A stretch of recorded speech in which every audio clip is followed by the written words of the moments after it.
The United Kingdom's Ministry of Defense Intelligence Update on Ukraine, June 2, 2023. From the morning of June 1, partisan groups attacked Russia's Belgorod region for the second time in 10 days. In a complex battlefield situation, what appeared to be uncrewed aerial vehicles also struck Belgorod city, 35 kilometers inside Russia, while the authorities evacuated civilians from the border town of Shebikino following Ukrainian shelling. The Russian military and interior forces have likely seen quicker success in containing this raid than the previous one. However, according to the Russian Ministry of Defense's own press release, it has resorted to deploying the full range of military firepower on its own territory, including attack helicopters and the TOS-1, a heavy thermobaric rocket launcher. Russian commanders now face an acute dilemma of whether to strengthen defenses in Russia's border regions or reinforce their lines in occupied Ukraine. The Air Force Command of Ukraine Armed Forces update. Russia continues to terrorize the capital of Ukraine with attack drones and missiles. Another night attack ended in failure for Russia in another success of Ukrainian air defense. First, Russia attacked with Shahed 136 and 131 kamikaze drones around 11 p.m. on the night of June 2nd. They entered from south of Ukraine, using the topography of the area and the channel of the Dnieper. Around 3 a.m., Kh-101, Kh-555 cruise missiles launched by Tu-95 MS strategic bombers from the Caspian Sea were already in the airspace of Ukraine. They entered from the northern direction, attacking Kyiv, maneuvered, trying to mislead Ukraine air defense. All 15 cruise missiles and 21 attack drones were shot down by the Air Defense of the Air Force, in cooperation with the Air Defense of the Defense Forces of Ukraine. The Institute for the Study of War, Russian Offensive Campaign Assessment. The Russian Ministry of Defense continues to respond disproportionately to limited raids into Russian territory, likely to project confidence and competence in the Ministry of Defense's ability to respond to perceived threats. The Russian Ministry of Defense issued a second update about the June 1 Shebikino, Belgorod Oblast border raid, largely fixating on the timeliness and scope of the Russian response to the raid. The Ministry of Defense claimed that additional Russian Western Military District elements reinforced the border area within an hour of the start of the raid and conducted heavy air, artillery, and flamethrower strikes against the raiding units and their reserves.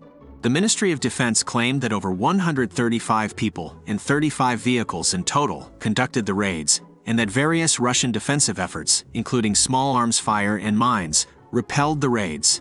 The Ministry of Defense later celebrated the commander of an unspecified motorized rifle battalion, Lieutenant Colonel Alexander Nikitin, for leading the defensive effort, likely to preempt attempts to attribute the victory achieved by Belgorod border defense on Russian Colonel General Alexander Lapin, as the information space did during the May 23 raid. The Russian Ministry of Defense's fixation on portraying Russian forces and the Russian military command as capable defenders of Russia likely reflects internal and broader information space anxiety over the coming Ukrainian counteroffensive, as well as any reverberating informational impacts from any failures to defend against Ukrainian counterattacks. Today's Institute for the Study of War key takeaways. Select Russian military bloggers continue to use the situation in Belgorod Oblast to criticize Russian leadership, while others downplayed the recent raids. Russian forces conducted another series of strikes against Ukraine using cruise missiles and Iranian-made drones on the night of June 1 to 2nd. Head of the Russian Main Organizational and Mobilization Directorate of the General Staff Colonel General Yevgeny Berdinsky announced that the Russian military will form 2 new military districts and other new formations by the end of 2023. Berdinsky's statements likely aim to reintroduce and re-amplify Russian Defense Minister Sergei Shoigu's standing proposals to significantly expand the Russian military. Russian sources appear to be reorienting the debate about the attribution of responsibility for small-scale tactical gains in the Bakhmut area to an ongoing offensive operation to capture Marinka, a small, almost leveled settlement where Russian sources have struggled to advance since the start of the full-scale invasion of Ukraine. These discussions about responsibility coincide with the reported arrival of Chechen forces to assume responsibility of the Donetsk front and complete the capture of Marinka and other settlements in the area. U.S. Secretary of State Antony Blinken said on June 2 that calls for a ceasefire are unacceptable because they will freeze the current lines in place and enable Putin to consolidate control of occupied areas and prepare for future attacks on Ukraine. Russian forces continued ground attacks in the Kupiansk and Kreminna directions. Russian forces conducted ground attacks in Marinka, A Russian source claimed that Ukrainian forces made territorial gains during limited counterattacks in western Donetsk Oblast.